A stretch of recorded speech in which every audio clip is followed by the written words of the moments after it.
Olá mundo, tudo bem? Sejam bem-vindos a mais um episódio do podcast Vida de Programador. O podcast mais legal que você vai ouvir hoje, que tem esse nome Vida de Programador e que tem a convidada que nós temos hoje. Então só o Vida de Programador que hoje tem aqui com a gente a Letícia Silva para falar de ciência de dados. Dá um oi pro pessoal, Letícia. Oi gente, tudo bem? A Letícia daqui, a gente vai conversar um pouco sobre ciência de dados, um assunto que está bem em alta, um assunto que está chamando o pessoal que quer ganhar dinheiro. A pessoa se decepciona com a programação, especificamente, fala, não ganho dinheiro, quero trabalhar com dados e vai trabalhar com dados. É isso? Não muito, assim. Eu acho que esse negócio do cientista de dados, a profissão mais sexy do século XXI é mentira, hein? Ah, não sei, hein? Há controvérsias, mas tudo bem. A gente vai falar bastante hoje sobre ciência de dados, vamos falar sobre assuntos em geral e eu acabei de descobrir que nós não vamos falar de café hoje. Mas tudo bem, não fiquem tristes com isso. A gente tem um episódio inteiro sobre café já publicado. Mas antes de começar a falar com a Letícia, vamos para o nosso clássico momento rápido de leitura de e-mails e mensagens nas redes sociais.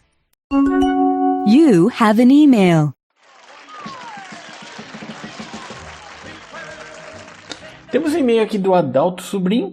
Ele diz o seguinte: Olá Noel, me chamo Adalto Sobrinho, tenho 27 anos e sou formado em licenciatura da computação pela Unemate do Alto Araguaia, Mato Grosso. Noel, quero parabenizar pelo incrível trabalho. Seu podcast sobre desenvolvimento que leva ao contexto acadêmico é exatamente o que eu estava buscando há muito tempo. Estou recomendando fortemente aos meus colegas de curso, professores e alunos. Opa, valeu! Aprendi a tomar café na faculdade com um café maravilhoso de um professor que vinha com amêndoas, mas depois do podcast número 5, fiquei tentado a buscar mais sobre. Trabalhei muito com Scratch, aquele do MIT que trabalha com linguagem de blocos, com alunos de ensino fundamental e médio. Iria falar que o áudio da sua voz poderia ser mais alto, contudo no último episódio, número 6, o áudio já estava muito bom. Parabéns pelo trabalho, espero que ultrapasse os 1000 episódios. Muito obrigado, Adalto, muito obrigado pela mensagem. Em relação ao áudio, eu estou aprendendo bastante, sou eu mesmo que edito, então eu estou aprendendo a melhorar o áudio e estou tentando melhorar meu equipamento. Realmente teve gravação que eu fiz que acabei tendo que usar o áudio de backup em vez do áudio oficial, então acabou não ficando muito legal. Mas estou com o microfone novo testando ele aqui para ver se ele melhora. Estou vendo aqui como que a gente pode melhorar sempre. Mas valeu, brigadão. Eu sempre gosto de saber que está sendo usado também em meio acadêmico. Como eu sou professor também, eu acho legal saber que está sendo recomendado e tal para os alunos. Isso é muito bacana, fico muito feliz com isso. E pelo Twitter, a gente teve mensagem do Daniel Alves, que é apoiador nosso aqui, que está sempre junto com a gente, que elogiou, ele colocou o seguinte, ó: Eita, cada episódio bom! Parabéns, muito bom papo com Muriel Godoy. Abraços. Valeu. Lembrando vocês que se vocês quiserem perguntar alguma coisa para quem já passou por aqui, podem mandar, que eu mando a pergunta para eles também, mando as mensagens para eles. Fiquem à vontade. Só lembrando, se você quiser mandar um e-mail, é podcast@vidadeprogramador.com.br. Eu mesmo que leio, pode mandar. Fiquem à vontade. Se quiserem mandar mensagem pelas redes sociais, principalmente pelo Twitter, que eu perco menos as mensagens de lá, pode mandar a hashtag podcastvdp. Então, hashtag podcastvdp, fica mais fácil de eu localizar a mensagem. Aproveitando, eu queria agradecer aos apoiadores do Vida de Programador. A gente tem apoio no Apoia-se, apoia.se/Vida de Programador. A gente tem no PicPay, que é picpay.me/Vida de Programador. Certo? Então você pode apoiar o projeto. Então o que a gente tem de apoiador agora? A gente tem o Michel Wilhelm, o Valdecir Carvalho, o Luciano Shinoda, Davi Anabuki, Marcelo Dalcântara, José Wellington, Marcelo Hashimoto, Alberto Iano, Felipe Pinto, Renato Piovesano e Vitor Dutra Freire. Muito obrigado pelo apoio de vocês. É esse apoio que me ajuda sempre a melhorar aqui os meus equipamentos que eu estava comentando, melhorar o meu tempo de produção, e quanto mais apoio eu tiver, mais eu posso me dedicar a esses projetos, tanto ao podcast quanto aos vídeos, lives e tudo mais. E tá chegando o Vida de Programador Weekend, dias 17 e 18 de julho. A gente vai ter um evento supimpástico, tá? A gente tem mais de 20 palestrantes, vai ser muito legal e tá num valor bem baixo, apenas para cobrir alguns custos que a gente teve aí. Então o primeiro lote já foi, agora o segundo lote está R$30. Até dia 15 de julho você consegue se inscrever. Então não perca a oportunidade, tá, de assistir palestras. Tem um pessoal muito bacana. Eu não gosto de falar os nomes, que eu falo o nome de um, deixo uns de fora e tal, mas são mais de 20 palestrantes. Dá uma olhada no site, weekend.vidadeprogramador.com.br. As vagas são limitadas, tá? Limitadas, a gente está usando uma plataforma que tem um número limitado de pessoas, então você tem que correr para se inscrever, tá? É só até dia 15 a inscrição. E olha só, rufem os tambores.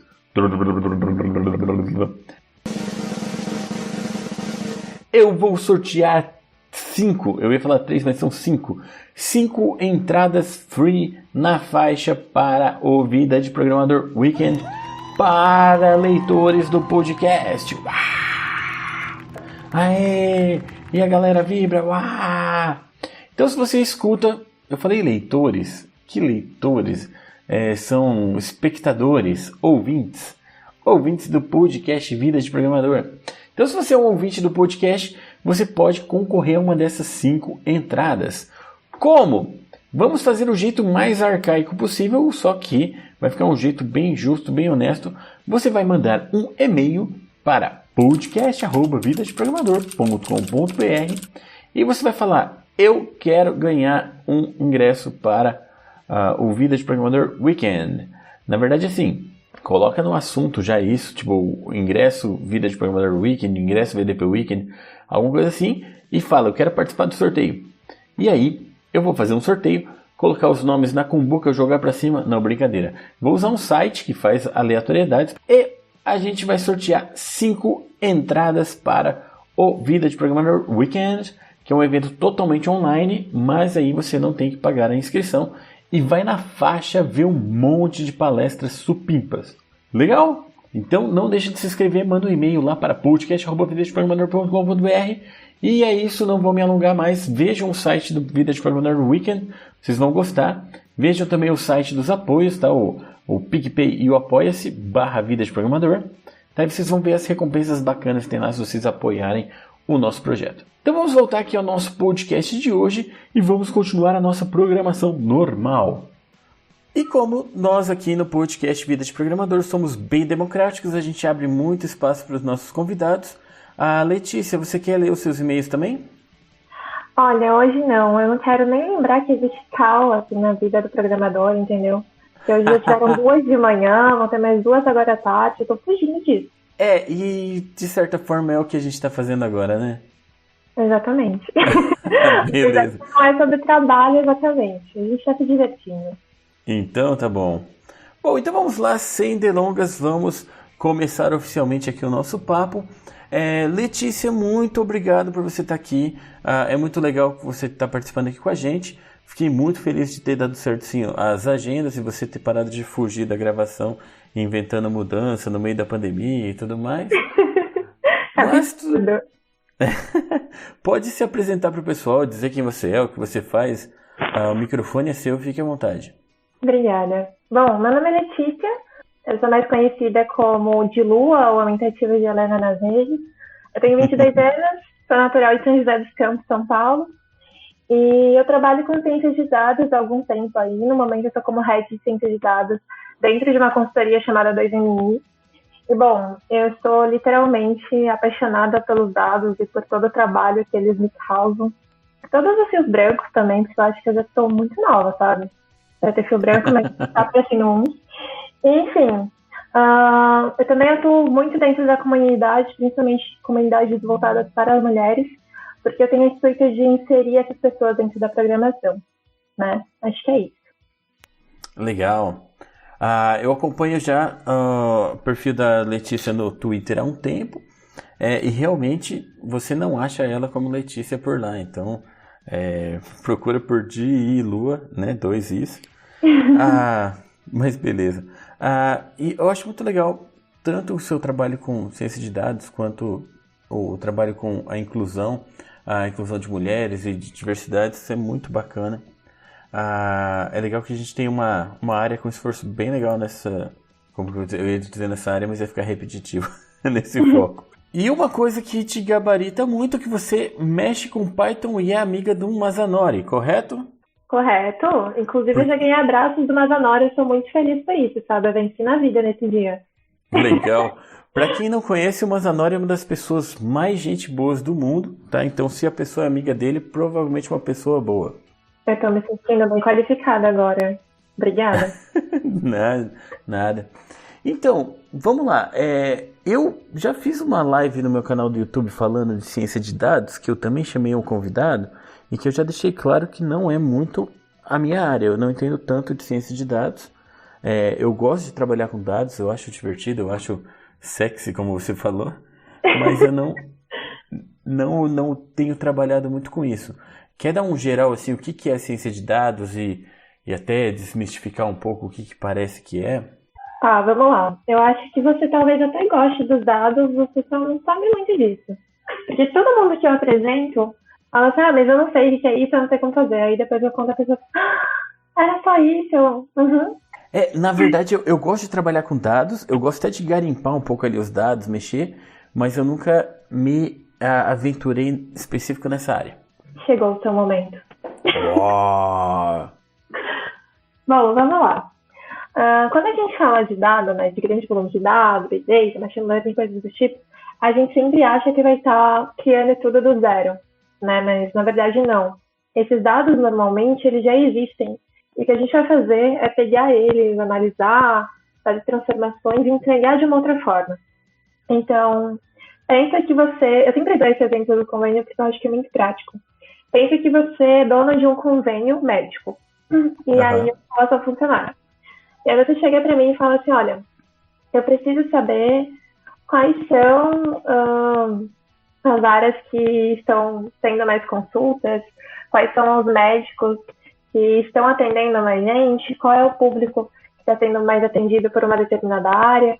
E aí eu falo assim, tá, mas como que eu descubro isso? E aí você me entrega uma série de tabelas. Eu fico assim, meu Deus, nunca vi tanta Excel na minha vida. Mas o que acontece? A informação, ela tá ali dentro. O que você vai precisar é agrupar ela, fazer limpeza, transformações, para que eu consiga te entregar isso e dizer assim, olha, segundo os dados de 2019, a área que mais está atendendo é a área de genética. Então, você deveria investir em mais profissionais nessa área. E dentro dessa área, as pessoas da faixa etária de 20 a 30 anos são as que mais são atendidas. E aí você vai falar assim para mim, tá, mas como que você descobriu isso? Eu vou falar assim, eu agrupei os dados de uma determinada forma, fiz algumas transformações, coloquei um pouco de código ali, fiz uma raspagem de dados e tá aqui, ó, o resultado. Senhor, encontramos. Aí você vai falar assim, uau, isso é mágica, mas não, né? O que sempre me perguntam é se cientista de dados é programador também. E sim, o cientista de dados programa, né? Mas tem uma afinidade de coisas que ele pode fazer. E a gente nunca pode esquecer disso, que tipo, você tem que escolher uma vertente, né? Não se prender a ela, mas tentar se aprofundar mais dentro disso. E o mais bacana é que você sempre consegue transformar aquele dado que você tem ali bruto em tipo, diversas coisas, sabe? É muito transformador isso. Uma coisa que tem chamado a atenção até de várias pessoas que não são programadores, né? Quando ele vai para a área de ciência de dados, ele vai ter que aprender a programar ou tem outras coisas que ele pode fazer ali? Depende muito do background desse programador. Por exemplo, a gente costuma utilizar muito Python e R, que são linguagens de programação voltada para ciência de dados, mas não existem só essas, por exemplo. Se você trabalha como DBA hoje e quer ir para a área de ciência de dados, isso já vai te ajudar muito, porque a SQL é super utilizado. Legal. E se você já trabalha com Python, com R, por exemplo, que são linguagens que você não vai precisar aprender, né? Porque, óbvio que se a pessoa já programa, ela já tem uma noção da lógica. Então, a base ela já tem ali, né? Ela não vai precisar aprender tudo de novo. Mas os comandos específicos da linguagem, ela precisa saber. E aí ela pode tentar aprender algumas outras coisas que também são necessárias para a área, como matemática, estatística, probabilidade. a parte de business, né? A gente tem que entender do mercado e você tem que entender do negócio que você está atuando também, porque isso é importante. Tem uma definição que o pessoal usa para estatística, que eu acho que combina também com a ciência de dados, que diz que estatística é a arte de você torcer os dados até eles te falarem o que você quer. Não, peraí, torturar os dados até eles falarem o que você quer. Isso. É basicamente isso também. Beleza. Às vezes não te tortura, sabe? Às vezes a situação ela inverte. Normalmente acontece isso. Trabalha com gentileza, né? Exatamente. Se o dado não te entrega a informação, você mete ele na porrada e um dia vai sair. Brincadeira. Mas você vai dar muitos códigos até que você consiga extrair aquela informação. O que eu acho que nunca fica claro para as pessoas e que é muito importante que elas saibam é que, assim, a ciência de dados não é só programação, mas também não é só matemática e não é só estatística, sabe? É um conjunto de coisas, de skills que a gente chama, né? Habilidades que você tem que ter bem desenvolvidas para fazer esse trabalho. Então, quando as pessoas falam, igual essa matéria que eu fiquei brincando, né? De ciência de dados ser a profissão mais sexy do século XXI, isso saiu lá em 2012 numa revista chamada Harvard Business Review. É uma revista super popular aí no mundo. E por que isso foi título, né, da matéria? Porque é uma profissão que hoje está sendo muito visada. Na verdade, ela desde o passado ela é bem visada, a ciência de dados. Ela começou a ser abordada na década de 60 pelo John Turner. Então, existe há muito tempo e a gente nem tinha noção de que já fazia isso. Mas hoje as pessoas têm, ainda bem. Mas o que acontece? É uma profissão que exige muito, né, de profissionais e tal, mas não tem tantos profissionais qualificados assim. E quando as pessoas acabam indo para a ciência de dados, elas vão muito para essa parte do dinheiro, né, por acharem que vão ficar ricas, milionárias e vão ser bem-sucedidas, mas acabam desanimando um pouco quando elas descobrem que é mais difícil do que elas imaginavam, sabe? Eu já escutei pessoa falando assim, eu quero ser cientista de dados, mas eu vou ficar na programação mesmo porque tá mais fácil. Acontece. É igual eu vejo às vezes a pessoa falando, eu queria muito fazer programação, mas eu não gosto de lógica nem de matemática. Aí você fala, mas é isso, a ciência de dados eu acho que o grande valor ali que tem é porque você faz a empresa ganhar dinheiro, né? Você gera um valor ali, e para isso tem um trabalho duro, né? Sim, e muitas vezes a gente sempre brinca com isso na programação, né? A gente roda o código diversas vezes, fica procurando um ponto e vírgula que tem lá no Java e você não está encontrando. Mas também tem isso na ciência de dados, sabe? Às vezes você precisa rodar um modelo de machine learning, mas aí a forma como você está rodando não está te fornecendo, sabe, a porcentagem ideal de resultado. E aí, às vezes, você precisa mudar todo o modelo para conseguir atingir o seu objetivo. E isso leva muito tempo e demanda muito de conhecimento também. Porque se você não souber qual que é o problema, você vai permanecer nele por muito tempo, sabe? Quando a gente fala de dados, a gente sempre lembra daquele exemplo que o pessoal usa de machine learning das fraldas e da cerveja, né? Eu não lembro nem de quando que saiu isso, mas eu lembro que eu aprendi numa aula de machine learning, e eu já ouvi bastante gente falar, que levantando os dados descobriram a correlação. Que, se eu não me engano, eram homens casados comprando no dia da semana específico, no horário específico.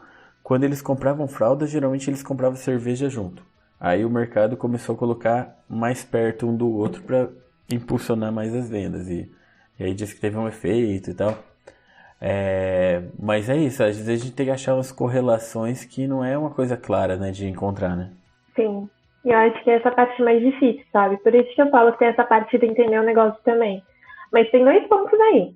Tem um ponto de você encontrar coisas que às vezes não estão correlacionadas, mas fazem sentido. E tem um ponto que você encontra as coisas e elas não fazem sentido algum. Mas você bate o pé de que não, aquilo tá certo, porque você encontrou uma correlação entre elas. Então não necessariamente vai fazer sentido, sabe? A causalidade, né? Isso. O famoso causa e efeito. Tem um site que eu acho engraçado, que fez sucesso um tempo atrás, mas aí parar de falar, que é o Spurious Correlations. Você já viu isso daí? Já. Que aquilo lá é muito engraçado, né? O número de pessoas que morreram afogadas em relação ao número de filmes que apareceu com o... Como que é o nome dele? Ai, eu não lembro. Nossa, mas é muito bom. A gente até usava de meme na época. Isso, o Nicolas Cage. Acho que é o Nicolas Isso. Cage. Good call, baby doll. É muito mais assim que programação e que só mexer com o banco de dados, né? E como que a pessoa entra nesse mundo? Tipo, o que a pessoa, uma pessoa normal, ou programador ou não programador, teria que se dedicar a aprender para isso? Eu acho que tem muitas formas de entrar, né? A gente que é de computação, normalmente tem o estereótipo de que a pessoa tem que ser de programação para ir para a área de ciência de dados. E a ciência de dados, ela quebra muito isso, quebra todo esse paradigma, porque, assim, os maiores cientistas de dados que eu conheço não vieram da área de programação, o que é muito engraçado. Eu já conheci oceanógrafa, bioinformática, profissional de bioinformática, né, estatístico, jornalista, programador, biólogo, biomédico. Então, tem diversas áreas, historiador também, tem diversas áreas que vão ter uma relação ali, não necessariamente com ciência de dados, mas que as pessoas vão começar a encontrar alguma coisa que elas consigam seguir naquele caminho, sabe? Ah, legal. E aí, por exemplo, no curso de oceanografia, as pessoas trabalham muito com MATLAB, né? Então, elas aprendem a gerar modelos, e isso vai ajudar na parte de ciência de dados, e na bioinformática também, né? E aí vai ter a influência das linguagens e tal, porque, por exemplo, o MATLAB já tem uma linguagem mais fechada, e se você vai para o software livre, as pessoas vão usar o Octave. Agora, na bioinformática, as pessoas já utilizam muito a linguagem de programação R, né? Na bioinformática, na engenharia ambiental, na parte de sistemas de cidades inteligentes também, né? Smart Cities. Então, vai diferenciando muito a skill que a pessoa já tem de background e a que ela vai ter que adquirir. Eu vejo muito jornalista que tem a skill de estatística ou tem a skill de programação porque trabalha com jornalismo de dados. E aí a pessoa acabou adquirindo isso. Sim, e tipo, não necessariamente ela teria essa skill se ela estivesse, sei lá, trabalhando só com jornalismo, sabe? Ou se ela estivesse tão fechada naquele quadradinho que a gente imagina, que não, ela só está aprendendo jornalismo e ela não tem que saber sobre estatística, ou não tem que saber como plotar um gráfico de uma forma que seja mais visual e mais entendível para o público. Entende? A gente tem que quebrar um pouco disso, porque eu sempre escuto as pessoas, mas você tem faculdade de ciência de dados? Eu falo assim, não. Mas como assim você trabalha com isso? Eu fico assim... Até porque é uma coisa recente, né? Eu vi essa semana, acho que a USP está abrindo o curso de ciência de dados, que não tinha antes como curso. Eles vão começar no ano que vem na USP de São Carlos. Mas aqui no Brasil, principalmente, é um curso muito novo, sabe? Eu meio assim, com medo, bem receosa, com os cursos que estão abrindo aqui em ciência de dados, porque eu nunca comprei, assim, tipo, curso de graduação ou pós-graduação na área aqui no Brasil. Mas eu vejo que a galera costuma reclamar bastante. Lá fora é uma coisa que já está muito mais avançada, né? Então, a gente fica com medo de que não seja tão bom ou que não seja tão aprofundado quanto deveria ser. Ah, sim, que tá só para pegar onda, né? Sim. É aquele negócio do hype, né? Ciência de dados pro hype. Exatamente. Eu lembro que quando o hype era o Big Data, eu não lembro qual literatura que eu li, que o autor falava que muitas empresas usavam como um brinquedo caro. Né, que investiam, mas era só um brinquedo, não fazia nenhuma diferença. Sim. Eu não acho que as empresas hoje saibam, todas as empresas, sabe? Não vou generalizar, mas eu não acho que elas saibam o que é realmente ciência de dados e para o que elas podem usar. Acho que sim, tem que utilizam muito bem. Pode pegar o caso, sei lá, das sugestões de músicas do Spotify ou da Netflix, por exemplo, sugestões de filmes, que, sei lá, você clica no filme que é Netflix e você fala assim, nossa, esse filme parece tanto comigo, né? Como será que eles adivinharam? Tem todo um processamento por trás disso, mas eu vejo muitas empresas que não sabem utilizar ou não sabem o poder que isso tem. E aí acaba que as exigências para um profissional de ciência de dados, elas acabam ficando muito altas, mas a formação desse profissional ela acaba indo ao contrário. Ah, sim, verdade. É muito caro, né? Se formar como um cientista de dados, se você vai fazer uma formação específica ou passar anos estudando, porque tudo tem um custo. Então, eu sempre tento compartilhar ou até produzir materiais voltados para isso, para ajudar o pessoal, porque eu vejo que tem um déficit bem grande nessa parte. Ah, legal. E onde que o pessoal acha o seu material? Tem um manual que eu fiz, na época que eu fazia parte do Colaboradados, e o nome dele é Para Iniciar em Data Science. E aí, eu sempre brinco que as coisas que eu faço de material pessoal, assim, palestra, elas são feitas na base da revolta. Eu tô muito brava com alguma coisa, e aí aquele negócio é criado, porque eu fico assim, como assim não tem isso? Eu fico muito revoltada, eu vou e crio. Esse manual foi assim, porque não tinha nenhum manual que estivesse 100% em português e realmente explicasse o que cada coisa fazia. Falasse a definição de ciência de dados, falasse por que você tinha que usar Python, por que você tinha que usar R, onde a gente encontrar a documentação disso. E eu acabei desenvolvendo isso. Então tem lá no site do Colaboradados, é colaboradados.com.br. Eu acabei de achar aqui e eu vou deixar o link na descrição do podcast também. Ah, obrigada. Nada. E aí, então, colaboradados.com.br/blogpost para iniciar Data Science. Ele é meio grandinho. Tranquilo. E aí nesse site também tem, vários documentos, vários posts que a Ana também fez, voltada para a parte de inteligência artificial. Mas essa eu considero uma das minhas maiores contribuições para a área, principalmente porque eu foco em quem está iniciando. E uma outra coisa que eu fiz, que aí tem no YouTube, sei lá em quantos canais já, porque eu já dei muito essa palestra, tem uma palestra que eu produzi também, que o nome dela é Data Science. É de comer? E aí é uma questão mesmo. Eu sempre pergunto nas palestras, a galera fica rindo da minha cara. Porque eu fui em diversos eventos durante o ano de 2017, 2018 do tema. E eu nunca vi uma palestra que fosse totalmente iniciante, sabe? Que explicasse o que surgiu, por que o pessoal está usando hoje. Eu só via assim, olha, case de sucesso da minha empresa. A pessoa ela mostrava algoritmos de machine learning que fazia isso, fazia aquilo, mas não explicava o que era a porcaria da ciência de dados. Eu tô ficando muito irritada. Eu falei assim, quer saber? Vou fazer meu material. E aí foi que surgiu essa palestra. Eu já dei ela em alguns cantos aí do Brasil e da internet. Ah, legal. Então, sempre está sendo atualizada. E eu acho que é um conteúdo assim que foi feito de uma forma bem simplista mesmo, pra galera conseguir entender o que está sendo falado, sabe? Tem um link aqui do Dados de Julieta. Essa daqui? É o meu canal, tem lá também. Ah, legal. Então eu vou colocar esse link no podcast também. Vocês podem encontrar então a palestra Data Science é de comer. E aí, no Dados de Julieta, tá pra sair um curso agora. Porque eu também estava revoltada. Eu vejo muita gente ganhando dinheiro de uma forma, vamos dizer, indevida com a ciência de dados, né? E quando eu falo indevida, as pessoas estão enganando as outras e cobrando valores abusivos por ensinar algo básico. Isso me chateia bastante. Óbvio que a pessoa ela vai pagar, entre aspas, se ela quiser, mas eu acho que ela pode acabar sendo muito condicionada a fazer isso também. E muitas vezes você nem sabe quem é essa pessoa, com quem que ela trabalha, sabe? Qual que é o background dela? Não falo nem de formação, mas falando que ela tem experiência na área.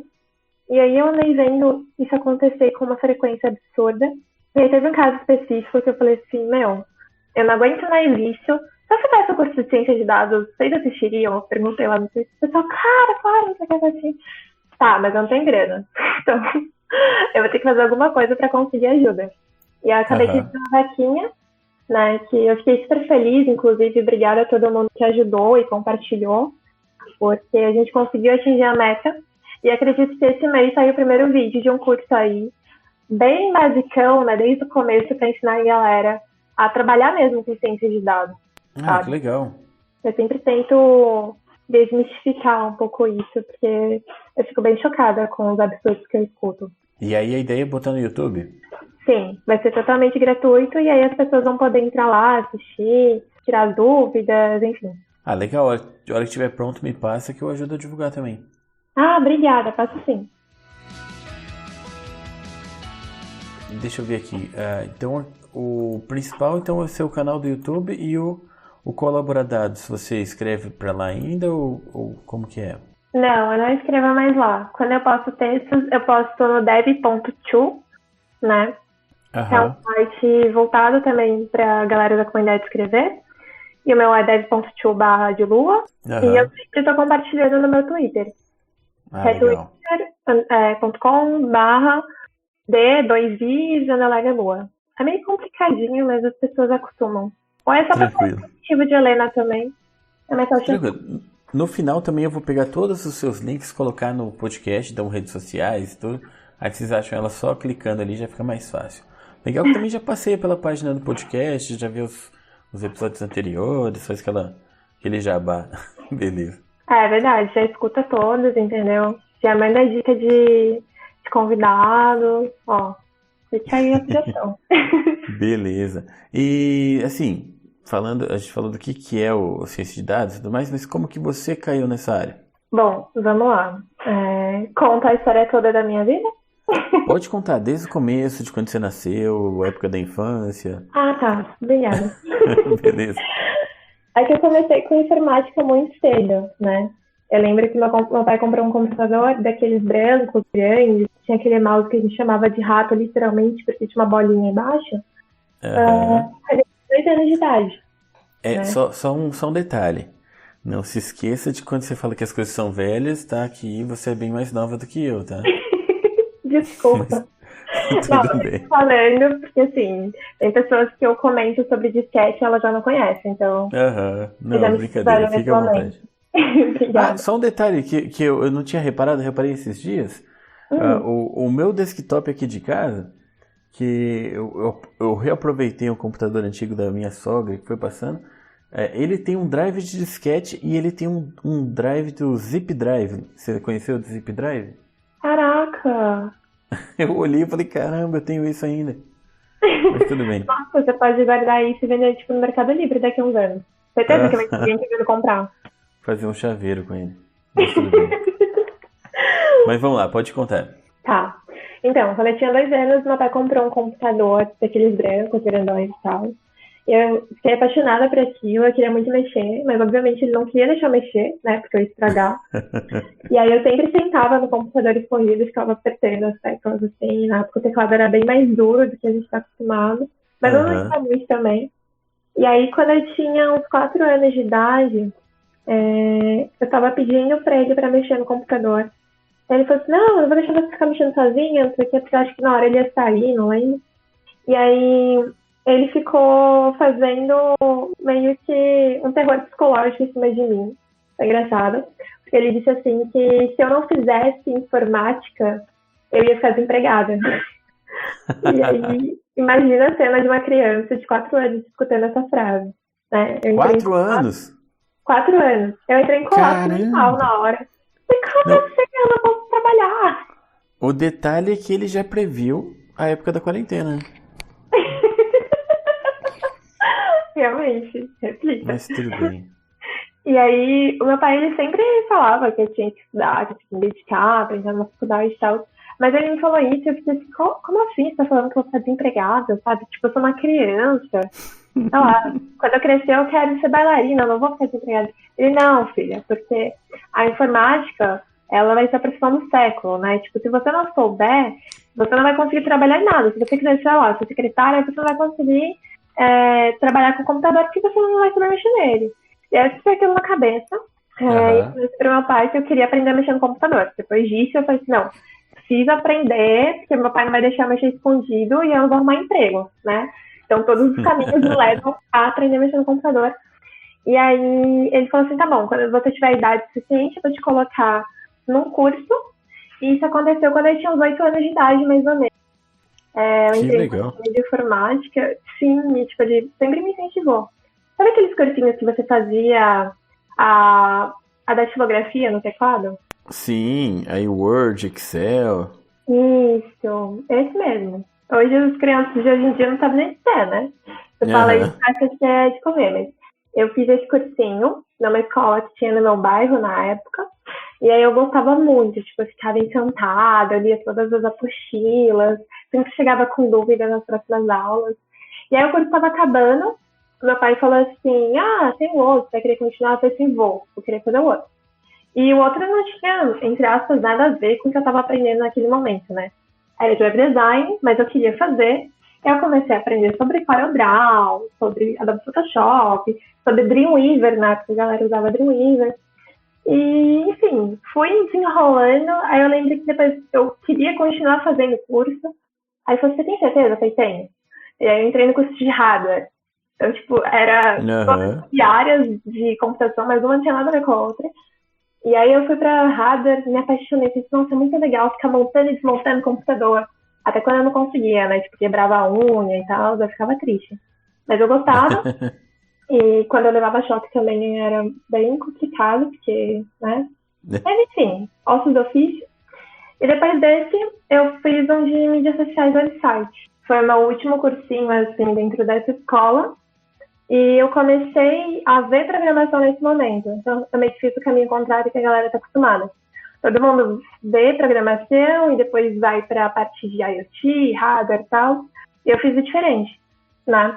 Eu comecei a ver Portugal na época. E aí, eu me candidatei para uma bolsa de técnico de informática. Consegui. E o meu pai falou assim, tem certeza que você quer fazer isso? Eu falei, tenho. Ele, mas como você sabe? Eu falei assim, porque eu quero fazer faculdade de computação. Senão eu vou ficar desempregada. Você já me ensinou. Na verdade eu decidi quando eu tinha uns 14 anos que eu queria fazer computação. Porque até os meus 15, mais ou menos, eu fiz dança. Então eu fiz dança por muitos anos, dos 3 aos 15. Só que não ia ter como eu continuar aqui na cidade. Né? A gente não tinha grana para pagar a academia e tal, porque era muito caro. E eu vi uma chance na computação, era uma coisa que eu gostava bastante, falei assim, vou arriscar nisso. Eu entrei nesse técnico, eu tinha 16 anos na época, e aí eu vi HTML, CSS, PHP, C Sharp, SQL, eu fiquei, meu Deus do céu, olha isso aqui que dá pra fazer, eu tô ficando muito apaixonada, mas eu sempre gostei de hardware. Todo mundo que vê CSS se apaixona. Eu fiquei meio assustada, na verdade, com CSS. Eu gostava mais do HTML porque era mais fácil. Mas, enfim, CSS é muito apaixonante quando eu acho que ou você só admira ou quando você sabe fazer. Quando você não sabe, é desgraça na terra, que é o meu caso. Ou naquele pequeno momento também que funciona, que dá certo. É legal tipo aquele milésimo de segundo, né? Acontece também. Que não estoura tudo. Minha história de vida é essa. Mas aí eu fui gostando bastante, até a parte que chegou teve redes, né? E depois teve cabeamento estruturado. E como eu sempre fui muito vidrada em hardware, eu me apaixonei por cabeamento estruturado. Eu lembro que na época a escola tinha uma certificação da Furukawa. E eu falava assim que não, que eu ia fazer faculdade daquilo, mano, eu vou me especializar em redes. Aí todo mundo olhava pra minha cara e falava assim, meu, você tá louca? Tipo, como que você gosta desse negócio? Ficar, sei lá, fazendo fusão de fibra ótica, olha que da hora. E eu tava, tipo, muito encantada com aquilo. E na época eu tava pensando em fazer engenharia da computação, já pra ir mais pra essa parte de hardware mesmo. Mas o que aconteceu? Eu passei na Federal, né, eu tinha prestado pro Paraná, porque eu tinha muita vontade de conhecer Curitiba. Hoje eu conheço e sou grata. E para ir também para a cidade que minha avó mora, né, lá em Campina Grande, na Paraíba. Ela tem um superpolo também de tecnologia, mas meu pai acabou não deixando eu ir para nenhuma dessas duas. E eu passei em engenharia da computação lá. E eu falei assim, ferrou, né? Não vou fazer engenharia da computação, não vou fazer faculdade. Não vai ter como ir. A gente também não tinha condições financeiras para isso. E aí eu acabei me candidatando para a faculdade particular daqui de São José, né, em ciência da computação. E aí eu passei. E aí eu falei assim, tá, eu fico um ano aqui, nesse meio tempo, sei lá, eu presto um cursinho, tudo de novo, e faço, né, o Enem de novo. Então esses eram os meus planos. Mas acabou que eu comecei a enxergar a programação de uma outra forma, sabe? Era algo que eu gostava, mas não era algo que eu me via fazendo. Eu me via muito na parte de hardware. E aí isso foi meio que mudando, assim, dentro da minha cabeça durante o primeiro ano da faculdade. E no segundo teve algo que foi, tipo, o marco, eu falo que é o meu marco de comunidade, né? Eu participei de um workshop chamado Young Girls, não sei se tu conhece. Ah, sim. Eu nunca participei, mas de nome conheço bem. Eu vou te convidar quando rolar um aqui. Bacana. Eu só vou sair de casa agora em 2028, tá? Por garantia. Ah, tá bom. Em 2028 eu organizo um especial pra você ver, tá bom? Beleza. E aí, pra quem não sabe, que a Jungle Girls é um workshop para inserção de mulheres na área de programação, né? A gente trabalha um pouco com Python, um pouco com Django, que é um framework de web back-end de Python. A gente vai mexer também com um pouquinho de GitHub, HTML, CSS, coisas do tipo. E aí eu fui participar do que estava rolando aqui. Eu já tinha um pouco de conhecimento sobre a comunidade, mas eu não sabia que existiam os grupos compostos só por mulheres aqui dentro da minha cidade, né? Eu sempre vim em São Paulo, no Rio, em Salvador, mas aqui não. E aí, quando eu fui participar disso, eu fiquei muito apaixonada pela forma como a comunidade agia, sabe? De legal. auxiliar essas mulheres, de empoderar elas, incentivar que elas continuassem na área. E eu lembro que eu cheguei super com medo, assim, porque na época eu não só tinha ouvido falar de Python, né? E aí, quando a pessoa perguntou assim, você sabe Python, você sabe isso? Eu respondi tudo não, tipo, não sei nada, não sei o que. Não, tô na faculdade, e acabou. Mas eu consegui fazer muita coisa, né? E foi fluindo super rápido, assim, o tutorial. Então, eu meio que constatei pra mim mesma que eu sabia mais do que eu achava. Acho que foi naquele momento que eu falei assim, não, eu sou programadora, eu sei o que eu tô fazendo, e eu posso realmente trabalhar com isso. Aí toda a minha visão de mundo mudou. E foi aí que eu conheci comunidades. Foi nesse ano também, foi no ano de 2017, que eu fui fazer uma iniciação científica dentro do IAV, né, com a parte de radiação cósmica. A ideia foi uma plataforma de coleta de dados de radiação cósmica, porque tem um observatório chamado Observatório Pico dos Dias, que fica lá em Brasópolis, e os dados eles só ficavam disponíveis para o pessoal acadêmico, né, o pessoal que tinha acesso mesmo ao IAV ou era de algum instituto vinculado, e eles queriam disponibilizar isso para toda a população, né. E aí eu fui para uma bolsa, onde a gente criava uma plataforma que ia disponibilizar isso para todo mundo, e aí eu tive que aprender a mexer com Java. No, God! No, God, please, no! No! No! No! Foi um momento triste da minha vida, mas foi um momento de muita coisa. Ou seja, Java não é esse bicho de 7 cabeças que todo mundo pensa, né? E eu acho que hoje melhorou muito. Na época eu mexi, acho que no Java 7, Java 8, mas hoje tá, tipo, no Java o quê? 11, 13, alguma coisa assim. Já saiu 14, mas eu não lembro se é o último. Então, e tá muito melhor, tem várias coisas assim que foram implementadas. E acho que a gente aprende dessa forma, sabe? Tipo, batendo cabeça. Eu lembro que nessa época eu falo que eu aprendi a pesquisar em fórum, porque eu não tinha as respostas. O meu orientador, ele é físico, então ele não entendia nada de programação, sabe? Ou eu aprendia, ou eu aprendia. E aí foi basicamente isso. Só que eu mexia com dados nessa plataforma, né? Tinha dados de 5 sensores, se eu não me engano. E aí tinha dados de raio-gama, de termobarômetro. E a gente tinha que coletar eles e entender o que estava dentro deles para disponibilizar esses dados dentro de um banco, né? Todo estruturado. E depois jogar para a plataforma. E aí foi nisso que eu comecei a me interessar por dados. Eu comecei a ler mais coisas sobre, comecei a procurar pessoas da área. E aí em 2018, teve um evento dentro do INPE, que é a escola de verão de lá. E eu também sou muito privilegiada por estar em São José dos Campos, ter diversos institutos que oferecem coisas do tipo. E eu fui participar desse evento porque teve um mini curso de ciência de dados lá. Foi dado pelo Rafael Santos, que foi meu orientador por quase 2 anos. E aí eu fui nele para agradecer, né? Falei, nossa, eu estou estudando, e tipo, você me deu um clareamento muito bom desse conteúdo e tal. E, que legal, não sei o quê. Aí ele olhou pra minha cara e falou assim, o que você tá fazendo? Eu disse, eu faço iniciação científica no IAV. O IAV, pra quem não sabe, gente, aliás, é Instituto de Estudos Avançados e é Instituto Nacional de Pesquisas Espaciais. Desculpa. E aí ele falou assim, você não quer vir fazer uma iniciação científica aqui? Aí na hora que ele falou isso, eu parei, assim, fiquei meio travada. Eu falei assim, que quero, mas tipo, você nem me conhece. Ele, não, eu vi que você tá empolgada com dados, vai dar certo. E aí isso foi tipo no começo do ano, em agosto eu tava indo pro INPE, e aí lá eu comecei a me desenvolver muito, assim, foi lá que eu tive a ideia dessa palestra sobre ciência de dados, onde eu aprendi bastante coisa, e acabou que eu fiquei por lá até, acho que outubro, novembro do ano passado, mais ou menos. Eu já tinha engatado num estágio, que na minha faculdade não estava aceitando a me iniciar como estágio, então eu engatei no estágio numa consultoria de banco de dados, aqui de São José mesmo. E aí eu aprendi muita coisa sobre SQL lá, eu estava trabalhando na DataStage na época. E aí eu recebi uma outra proposta de uma consultoria, de uma startup em São Paulo. Eu fui para lá também, continuando nessa área de dados e tal, mas sempre vendo coisas novas.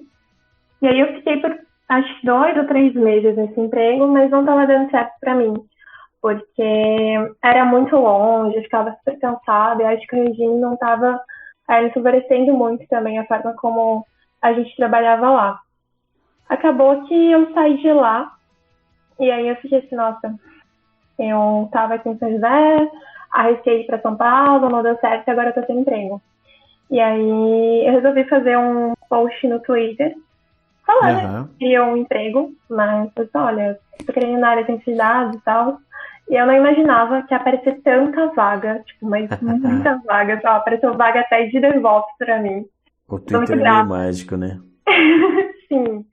Eu sou muito grata a todo mundo que colaborou, mas assim, eu não ia pra DevOps, não tenho tanto conhecimento, apesar de gostar. E acabei entrando na empresa que eu tô hoje. Mas durante esse processo, né, desde lá do IAZ até onde eu tô hoje, a forma como eu mais cresci foi dentro da comunidade, né? Eu lembro que a minha primeira palestra de ciência de dados, ela foi em Natal, na primeira PyLeads Conf, que é uma conferência nacional de PyLeads que rola todo ano, e eu tinha ido por causa da Python Brasil, né? Eu não tinha dinheiro para ir, porque eu era estudante acadêmica, então a gente não tem dinheiro, a gente só chora e compra, sei lá, xerox na faculdade.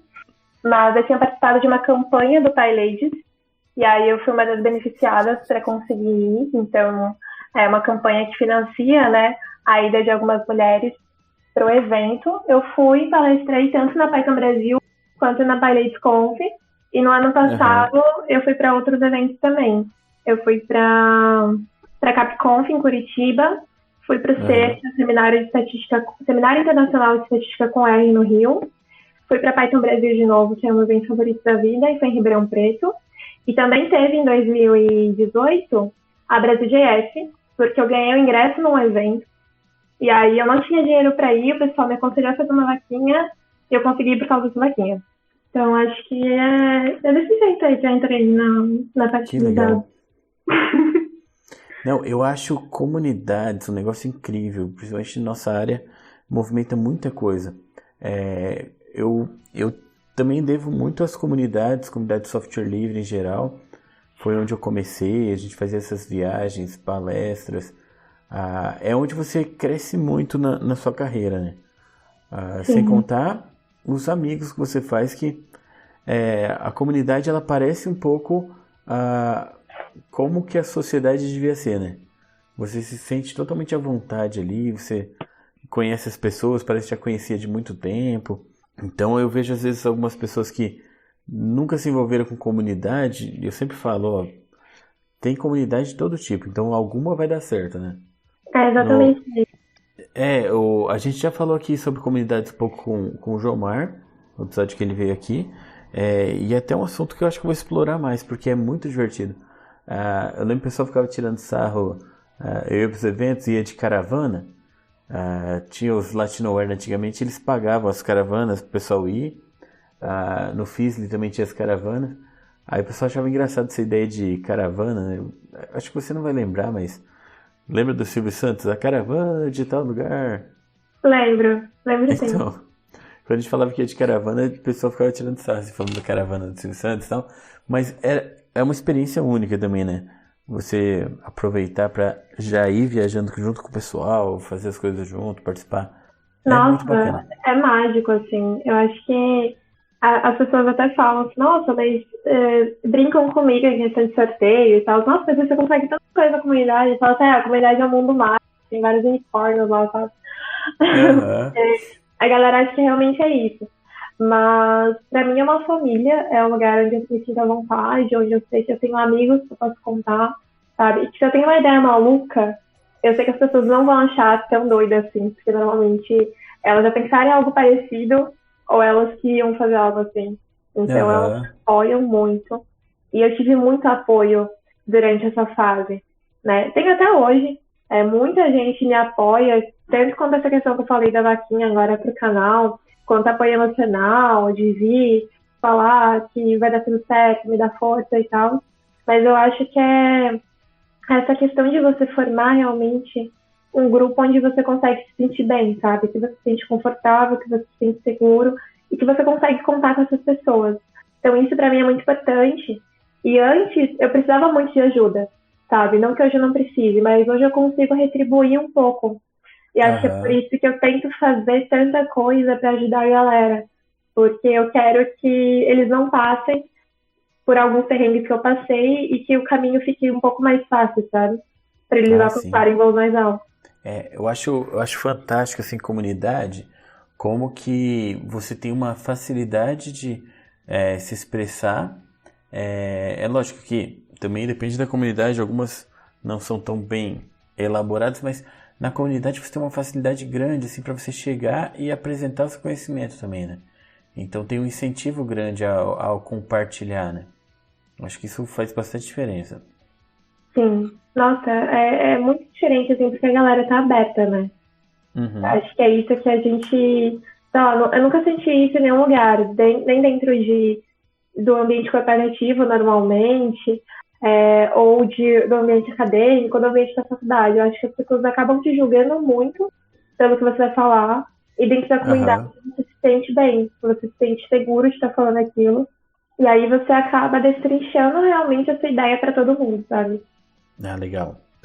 Deixa eu te perguntar, aproveitando, o que que você tem assim de mais legal, assim, de mais emocionante, assim, que você já viveu com ciência de dados, assim, que você pode comentar?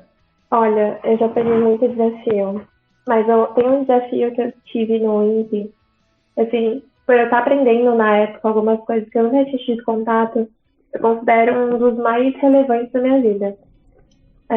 Lá eu tinha um projeto que era um projeto de uma doutoranda, na verdade, em ciências sociais, e ela queria analisar os desastres climáticos do Brasil através do gênero. Aham. Tem uma pesquisa de uma mulher mexicana, eu não lembro agora o nome dela, paper também, mas ela dizia que mulheres eram as que mais morriam em desastres climáticos, principalmente de terra, enchentes, coisas do tipo. E aí ela foi fazer um estudo sobre isso, né, sobre esses dados. Ela conseguiu constatar, nos países que ela pesquisou, que mulheres morriam mais porque elas eram as que mais tentavam salvar a gente.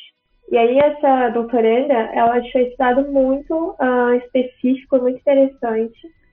E ela foi falar com o meu orientador passou esse trabalho para mim. E aí o que a gente precisava fazer? A gente precisava coletar dados do DataSUS, né, do que a gente chama de CID. O CID normalmente ele é relacionado a alguma doença, e tal, mas nesse caso era a causa da morte mesmo.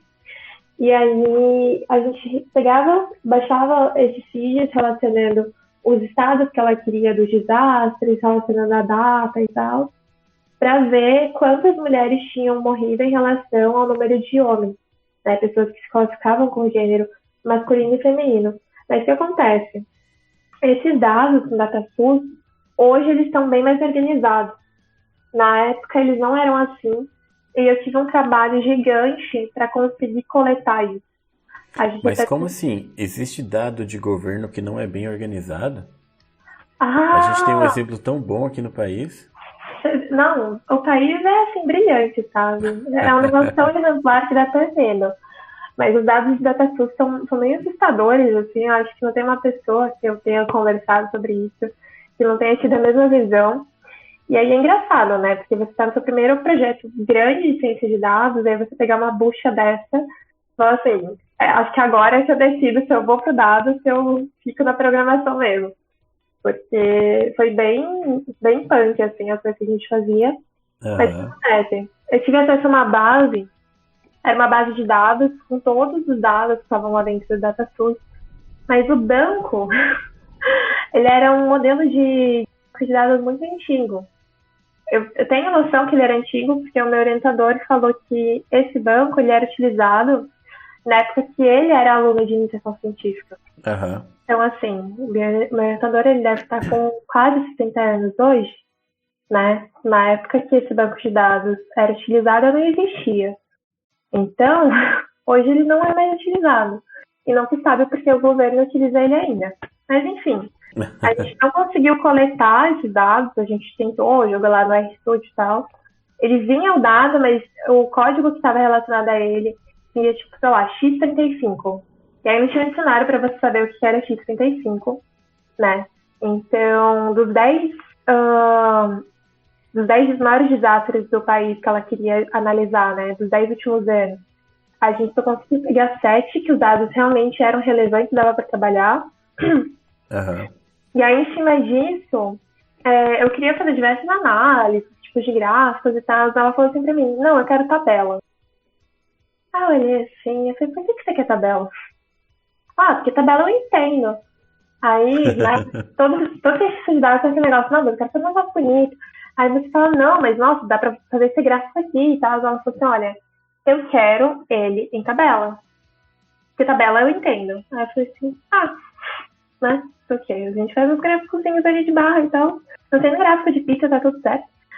E aí, eu acabei entregando esses dados para ela em tabelas. Ela pedia assim, uma tabela comparando, sei lá, o número geral de desastres da cidade naquele range, né, de, sei lá, que aconteceu em 2010. Ela fez de 2010 comparando com os outros anos. Depois ela queria comparando com a quantidade de mortes femininas daquele evento com os outros eventos. Aí depois comparava mortes femininas com masculinas. E assim ia fazendo. E aí virava uma bagunça, porque ao invés de a gente ter que entregar em diversos Excel separados, ela queria tudo num só. Então, assim, meu Deus, sabe? Como que eu vou fazer isso? Tipo, aprendi a fazer uma coisa tão organizada, tão bonita, eu não posso entregar isso.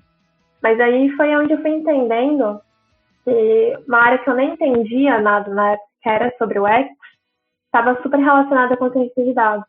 Porque você precisa entender qual que é a experiência que aquele usuário tem e como você vai entregar o dado para ele para você conseguir fazer isso de uma forma correta, vamos dizer assim, né? De uma forma que seja mais legível para ele. Porque se eu entregasse diversos gráficos para ela ia olhar e para ela não ia explicar nada. Ela precisava de um dado mais bruto. E aí por isso que ela precisava de tabela.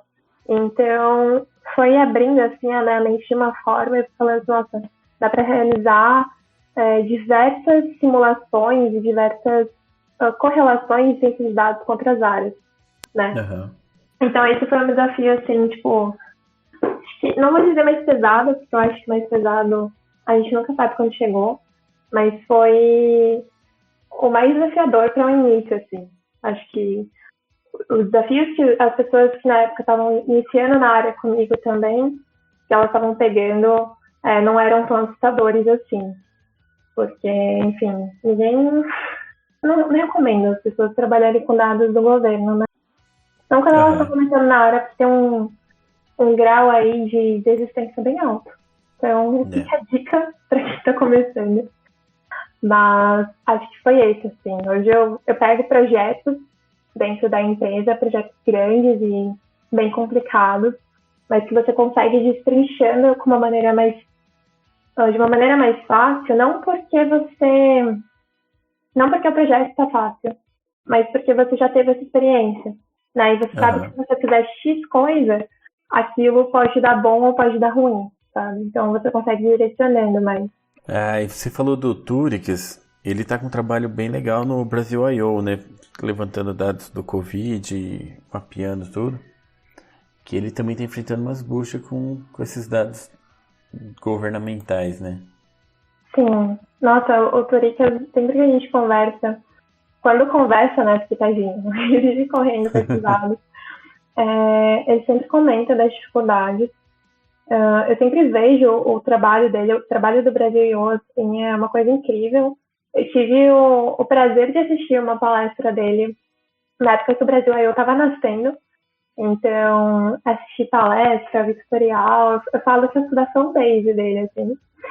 Mas a gente está vendo agora como que o dado no Brasil é maquiado. Acho que o fato de a quarentena tá aí, o Covid tá, né, atingindo tanta gente, e esse dado ele ter sido retirado lá do sistema, depois eles só colocam num determinado período do dia e só colocam o resultado final. Né, aquele dia que foi alterado, né? Apareceu um jeito, depois mudou. Sim, e aí o Brasil foi muito diferente com isso, porque ele já estava fazendo, né, o mapeamento dos dados desde o começo. Isso. Para quem não sabe como que funciona, o governo disponibiliza, né, diversos relatórios de saúde dizendo a quantidade de pessoas que faleceram naquele dia, o número de infectados por cidade, coisas do tipo. E o Brasil conseguiu mapear todos os relatórios estaduais, né? Então, ele estava acompanhando já há um determinado tempo essas métricas de mortes, enfim, pessoas que tinham casos confirmados, pessoas que foram curadas e tal. E quando houve aquele apagão, vamos dizer assim, dos dados, onde o governo retirou todos os dados da plataforma, o Brasil I.O. tinha. Então, eles descobriram uma brecha lá que eles também conseguiram continuar capturando os dados, porque tinha uma brecha na API, eu não sei se foi resolvida agora, mas ele continuou, entregando esses dados, e é um trabalho, assim, que realmente é um trabalho que demanda muito tempo, demanda muito esforço. E não é só o Turicas, né? É uma série de pessoas que são voluntárias e ficam atuando no projeto. É legal que ele não depende do governo federal, né? Ele já pega nos governos estaduais, nas cidades. Então, aquilo que as empresas de mídia fizeram do consórcio, né? O Brasil I.O. já estava fazendo antes, né? Que é, não sei se todo mundo sabe, mas os jornais, as revistas, rádio, TV, eles se juntaram para fazer um consórcio de dados para pegar os dados direto das secretarias estaduais, né? E isso... Eu até vi o Turix falando mesmo no Twitter que podiam ter procurado eles do Brasil I.O. que já tinha tudo isso aberto, né? Tudo dados abertos e tal, que eles já estão fazendo esse trabalho desde o começo, né? E era só usar o dado e dar o crédito, né? Eu vejo que, principalmente jornal, assim, tem uma dificuldade gigante de dar crédito para as coisas. Na época que eu estava no Colaboradados, eu vi isso acontecer de uma forma, assim, absurda, porque... O Colaboradados, ele tem um bot no Twitter que ele fica monitorando por trás da transparência, né? Na verdade, o projeto surgiu com esse intuito. Então, quando você entra lá em colaboradados.com.br, tem diversos portais de transparência e a gente tentando mapear, né? A ideia era mapear todos os municípios brasileiros. Eu não sei em quantidade que está agora, porque eu não estou mais no projeto, mas a gente conseguia mapear bastante. E teve uma matéria que a gente fez, que foi muito bacana, porque a gente encontrou uma reportagem sobre criptomoedas dentro de um portal, né? Um portal de transparência, eu não lembro o estado agora, mas eu acho que era na parte do Nordeste, se eu não me engano, tinha um anúncio de mineração de dados. E aí, quando a gente viu, a gente não acreditou, falou assim, mano, o que é isso, né? O Colaboradados fez uma matéria, divulgou em diversos lugares. Essa matéria foi parar, no G1, sabe? Grandes portais. E eles não deram os créditos. Caramba. Então, a gente vê isso acontecendo com muito mais frequência do que parece, porque as pessoas são alertas o tempo todo ao que está acontecendo, mas elas não se importam em dar os devidos créditos para aquele trabalho. Complicado. Mas assim, eu acho que as pessoas, na verdade, tiveram essa acordada em relação aos dados, porque o Covid trouxe uma coisa que fez pessoas comuns ficarem atentas à estatística, né? Sim. Então, é uma coisa que faz diferença para a pessoa comum saber um pouco de estatística agora, porque está preocupado, né? No mínimo, assim, eu vejo conhecidos que fico analisando os dados só para saber assim, como que está a questão de ocupação de UTI. Que é até aquela preocupação, se eu precisar, será que vai ter? Onde que eu tenho que ir? Então é um mínimo assim que fez as pessoas acordarem para os dados, né? Sim, e tem aquele também, não sei se tu viu, mas quando começou realmente a ter mais confirmações de casos, né, ali no começo de abril mais ou menos, eles começaram a definir os critérios que as pessoas poderiam utilizar a UTI, né? Qual que é o seu critério? É verdade. Para quem entrar na UTI, quem tem a preferência. E aí eu lembro que uma amiga postou, falou assim, nossa, eu preciso começar a fazer exercício porque eu sou do grupo de risco, né? Então, qual que eram os critérios? A pessoa que ia estar mais saudável e mais nova. Então, uma pessoa mais velha e, sei lá, com problema no coração, ela não ia ser tão prioritária assim quanto aquela outra pessoa. E aí eu vi que a galera começou a se atentar a isso, sabe? Então, beleza, a gente tá numa pandemia e tal, super complicada, mas eu acho que tá servindo, né? Se tá servindo de alguma coisa, tá servindo para as pessoas acordarem em relação a isso. Porque a gente tem aquela mania de não questionar o que tá acontecendo, né? Todo mundo fala assim, mas é do brasileiro e tal, mas o brasileiro ele foi induzido a vida toda a isso. Então, não é de um momento para outro que a gente vai mudar essa situação. Mas só de colocar uma pulguinha atrás da orelha, sabe? Fazer as pessoas pensarem, né, no que está acontecendo, nos dados que estão sumindo, por que está rolando isso, por que a informação está sendo divulgada, sem fonte, sem aquilo, é importante. Então, eu acho que a gente já está avançando um pouco, mas eu acho que vai resolver de uma hora para outra também, sabe? Beleza. Bom, a gente está chegando ao final do nosso episódio de hoje, mas não é o final ainda, porque a gente tem o nosso momento mais emocionante do nosso podcast, que é o nosso quadro Você já conhece o quadro? Esse não. Não. É um quadro que é sucesso desde que ele foi lançado. O que é? Eu vou deixar você falar por 1 minuto sobre alguma coisa que você gosta, para você elogiar e falar o que você quiser. Elogiar, recomendar e tudo mais. E pronto, é só isso. Bem simples, não é? Ok. Só que a parte que deixa o convidado um pouco nervoso é porque depois, na edição, eu vou colocar alguns bips. Sabe aqueles bips de censura? Sei. Então, vou colocar em alguns lugares meio que aleatórios que vai mudar um pouco o sentido do que você está falando, mas fica bem engraçado no final. E aí, você topa? Topo. Beleza. Então, escolhe um assunto, uma coisa que você gosta, que você queira falar, elogiar e etc. Vamos falar sobre Python, então. Vamos lá. Beleza. Então, está pronta? 3, 2, 1, go! Bom, vamos falar sobre por que você tem que aprender Python. Python é uma linguagem de código aberto que a gente chama de... Ela foi desenvolvida na década de 90 pelo...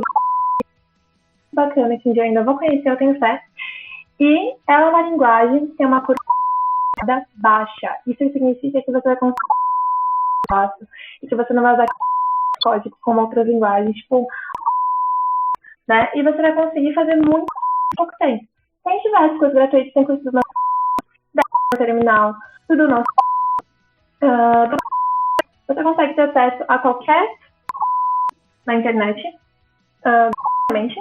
e tem muita vontade, tem muito não que faça isso.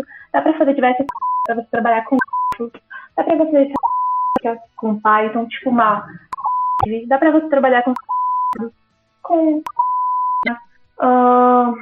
não sei com o que mais, tô pensando. 1 minuto é muito pouco. E acabou o seu tempo. Tá vendo? Muito bem. Falar de Python a gente fala bastante. Python é uma linguagem que eu gosto muito. Queria ter mais oportunidade de trabalhar, porque eu tenho ficado preso em outras linguagens ultimamente, mas é uma linguagem que eu gosto. Tipo o que você tá trabalhando? Eu trabalho com PHP, JavaScript, a parte de web. Eu tô dando aula, para você ver, eu tô dando aula de Java, ó, que bacana. Então eu tenho algumas coisas que eu uso mais academicamente e não tenho brincado tanto com Python. Mas sempre que eu posso puxar um Python na aula, eu mostro pros alunos e tal. Nossa. Beleza, eu vou te fazer um convite então. Opa, pode convidar. Ou melhor, 2. Diga. Esse ano não tá rolando conferências, né? Por causa do Covid e tal, a gente não pode sair de casa. Mas em 2021 vai rolar. E tem dois eventos que são tipo, os melhores eventos de Python que você precisa ir. O primeiro vai ser a Python Sudeste e vai rolar aqui na minha querida cidade de São José dos Campos. E vai ser organizado. Uau! Então, você vai ter Isso que é ser uma pessoa influente, hein? Quem dera. Mas você vai ter uma oportunidade de honra, tá super convidado, pode mandar palestra. A gente tem que gravar um podcast no meio do evento, hein? Pô, isso é legal. E vai ter também a Python Brasil, que é tipo, o melhor evento. Gente, eu faço propaganda de Python porque eu gosto mesmo, tá? Não tô sendo patrocinada nem nada disso. Mas a Python Brasil é um evento de 6 dias. André, pensa. 6 dias Que dentro massa. do evento. Que, tipo, você vai pro bar todo dia, entendeu? Você conhece, sei lá, 900 pessoas nesse evento. É o melhor evento que existe. Juro. Legal. Então, você tá convidado. E a Python Brasil do ano que vem vai ser em Caxias do Sul. E a de 2022, que é a que eu tô mais ansiosa, tipo, na minha vida toda, vai ser lá em Manaus. Uau! Mas Caxias do Sul eu não conheço, mas conheço região perto, dizem que é muito legal lá, hein? Sim. Eu tô animada pras duas também, mas, tipo, é que Manaus, eu nunca fui pro norte, né? Pro sul eu já fui 2 vezes. Então, tipo, eu quero começar ali o mapa do Brasil. E escuta essa, eu estava confirmado na campus de Manaus e aí ela foi cancelada bem no começo da quarentena. Que absurdo! Nossa, dizem que Manaus é muito legal. Eu quero muito ir pra lá. Uma hora vai dar certo aí também. A gente vai junto, então, beleza. combinou. Combinou. Deixa eu falar então. Vou deixar você fazer a sua propaganda aqui. Então, você já comentou das redes sociais, mas pode falar de novo o que você quiser recomendar aqui para onde as pessoas te acham, o que você quer divulgar, fica à vontade. Eu vou anotando aqui os links. Tá bom. Eu tenho um site, que é o leticiadasilva.github.io. Ele tá meio parado, mas tem os textos lá. E atualmente eu tô trabalhando, né? Eu não, na verdade, tem uma outra pessoa fazendo isso, porque eu não manjo nada de logo. Mas vai ter um site do Dados de Julieta, né, que vai sair também. Eu vou publicar só coisas relacionadas à parte de ciência de dados e aos conteúdos do canal. Então, vocês podem aguardar aí. Qualquer dúvida, pergunta, questionamento, vocês podem me fazer pelo Twitter também. Eu tenho muita DM, mas eu costumo responder. O André tá de prova, eu respondi ele, tá? Em horários de programador, assim, aquelas respostas na madrugada. Então. Mas a gente responde uma hora. Sim, perfeito. Como que é? 2h55, né? Todo dia. Será que eu vou dormir agora? E, bom, tem o DevTool também, que eu sempre estou produzindo conteúdo. Tem coisa no GitHub, que é github.com/leticiadasilva.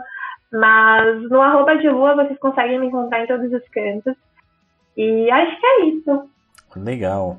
Eu acho interessante que eu abro aqui as suas redes para pegar os links. E em cada uma delas você tem um nome diferente e uma foto diferente de uma pessoa diferente. Aqui no GitHub você está loira. Eu tenho fases. Agora meu cabelo tá rosa. Ou tem um amigo meu que fica me chamando de girl. Beleza, eu tô copiando seus links aqui. E eu vou ter que te perguntar uma coisa. Diga. Por que Dados de Julieta? Essa é uma história engraçada. Esse nome surgiu na época do Colaboradados. A gente não tinha o nome Colaboradados ainda. E nesse dia em específico, eu estava assistindo um filme chamado Cartas para Julieta, que não tem nada a ver com a temática do canal, mas enfim. E as outras 2 pessoas do projeto, né, na época, tava a gente, essa parte, e aí tinha a Ana também, mas estava o João Enani e a Gici Preste. Um tava com vontade de comer pão de queijo, o outro tava com vontade de comer goiabada. E aí, né, teve essa brilhante ideia. A gente teve a ideia do nome Dados de... E eu achei o nome muito bom, mas a gente acabou não usando para o podcast do Colaboradados, que hoje se chama Coluna 7. E aí, depois de um tempo, eu fiquei com isso na cabeça e falei assim, eu posso usar esse nome? E ela falou assim, pode. E aí, eu acabei pegando pro canal, porque eu achei muito bom. E aí, a temática da logo na época tinha a ver com a Julieta mesmo, né? Do Romeu e da Julieta lá do Shakespeare e tal. Então, tem uma história bem interessante, assim, mas muita gente não sabe. Bacana. Muito bom. Não faz muito sentido, mas a gente Não, tá mas aí para ficar fácil, vocês podem encontrar ela como Julieta, como Helena, como Dilua e às vezes como Letícia, certo? Letícia que é menos usa, assim, Letícia só para os mais Beleza. íntimos, entendeu? Muito bom. Brigadão, tá? Eu gostei muito da conversa, tá? Até a gente falou bastante aqui, mas eu tenho que segurar, porque senão a gente já faz um episódio 2 aqui em sequência. Mas eu gostei bastante de verdade. E eu vou deixar aberto o pessoal comentar. Podem mandar e-mail no podcast @vidadeprogramador.com.br. Se vocês quiserem saber alguma coisa mais específica, eu chamo a Letícia de novo para responder. Se quiserem que ela venha de novo no próximo episódio para a gente falar de mais coisas, fica bem aberto. Mas brigadão, de verdade, foi muito bacana. Imagina, André, eu que agradeço. É uma honra estar aqui. E eu queria te dizer que tem uns amigos meus que são super fãs, assim, seu. Inclusive, mandar um beijo pro Alice. Ó, Alice, um beijo. Porque Legal. quando eu falei que ia gravar um podcast com você, ele, meu Deus, vai gravar um podcast com a Noel. Eu falei, tá, então, sou muito importante, entendeu? Que legal. E, enfim, sempre precisando, estamos a postos aí, pode chamar. Tá joia. Valeu. Obrigadão vocês que ouviram até aqui. Muito obrigado pela parceria de vocês, pelo carinho, pelos feedbacks. Podem mandar feedbacks que a gente gosta bastante. As mensagens que vocês mandarem aqui para a Letícia eu encaminho para ela. E não se esqueçam que vocês podem também apoiar o Vida de Programador, se inscrever nas nossas redes e não deixe de assinar o podcast se você não está assinando ainda. Então é isso, gente. Muito obrigado por tudo. Até o próximo episódio e tchau! Tchau, gente. Obrigada.